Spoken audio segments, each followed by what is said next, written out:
Good evening, everybody. Welcome back to a special edition here of Scott's Selections here for Friday, December 11th. Now, the reason for the specialty show is going to be the fact that since exhibition basketball is back in the NBA, we're going to be talking about some futures here on the NBA. We're talking about some of the awards. For example, we're going to be talking about the MVP and the Sixth Man of the Year award. So it should be a pretty short video, maybe around 10 minutes, talking about one play from each that I do think possesses some value.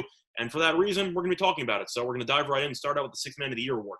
Now, looking at the odds right now, you have a pretty big discrepancy between one player in particular, a staple in this award race, and it's going to be on Lou Williams, and we're going to be taking him to win the Sixth Man of the Year award. Now, DraftKings has 5-1, BetOnline has 4-1, BetMGM has 10-1.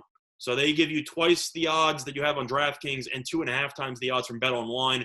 Lou Williams at 10-1 is an absurd price, and for that reason, I simply have to take it based on value alone. Now, looking at Lou Williams, he, of course, is one of the best sixth men of all time. He's won the award 3 times. He's won the award 2 of the last 3 years. He finished in 3rd place last year. He's always in the running, and if you're giving him to me at 10-1, I simply have to pounce on the opportunity. Now, looking at some of his numbers from last year, he put up 18.2 points per game, 5.6 assists, and 3.1 rebounds per game. Now, it is worth mentioning because of the fact that he ended up having Montrezl Harrell on his team last year, who ended up winning the award. Harrell, of course, averaged double digits as well, took a decent amount of shots away from Lou Williams. I do expect Lou Williams to put up maybe around 20-something points per game this season because you have less weapons off the bench for the Clippers. But one of the reasons why I do like this prop is the fact that the 2 people that finished ahead of him last year in the voting, Lou Williams came in 3rd, you had Dennis Schroeder, who came in 2nd, and Montrezl Harrell, who came in 1st.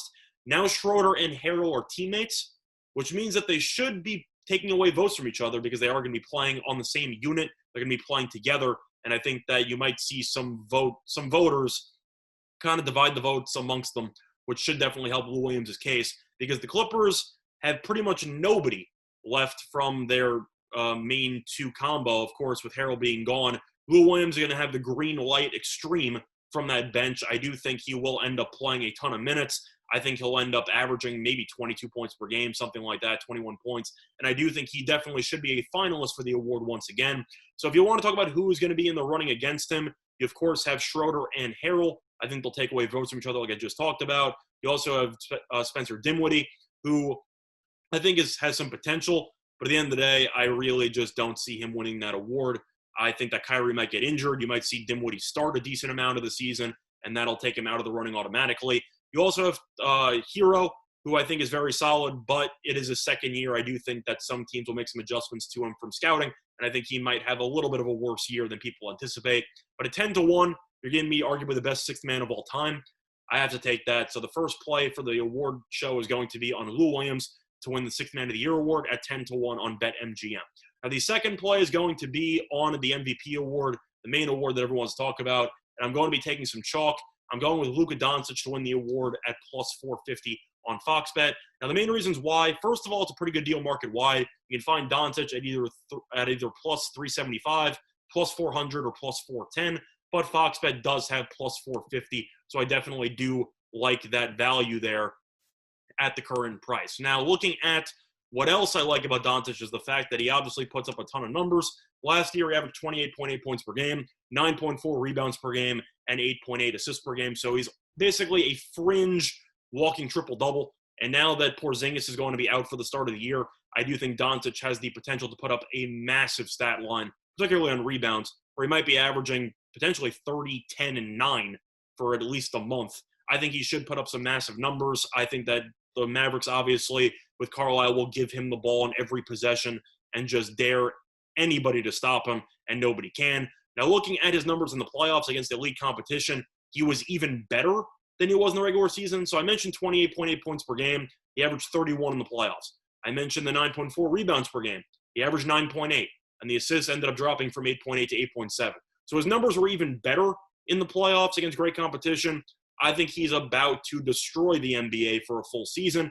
You look at who he is competing against. Of course, you have Giannis. However, Giannis has won each of the last 2 years, and he's done absolutely nothing in the playoffs. I know the playoffs don't matter for the award. It really wouldn't surprise me if some voters stop voting for him because of the fact that he's come up short in the playoffs so many times and the fact that they definitely want to see a new face win the award after giving it to Giannis the last 2 years. You also have LeBron in the running. I think LeBron's going to take a decent amount of games off. We already heard rumors that if they were going to be starting the season on such a quick turnaround, you might see the Lakers resting LeBron, even Anthony Davis as well, for a decent portion of the start of the year. So I think that takes Doncic to another level because LeBron and Anthony Davis should end up missing some games that will cause them to, I'd say, fall behind in the MVP voting. So for me, I think Doncic at 4.5 to 1 is a solid deal. I think he's already a superstar. Everyone already knows that. I do think that he will continue to his meteoric rise through the NBA, and I think he will be able to win the MVP. So once again, the two plays that I like for the NBA award show, the special edition here, are going to be on Lou Williams to win the Sixth Man of the Year award at 10 to 1 on BetMGM, and Doncic to win MVP at 4.5 to 1 on Fox Bet. And those lines are currently available on Friday, December 11th at 7:06 p.m. Eastern Time. Other than that, though, that's been the Stallman Scott Selections. Good luck to all of you and respective bets today. Bye, everyone.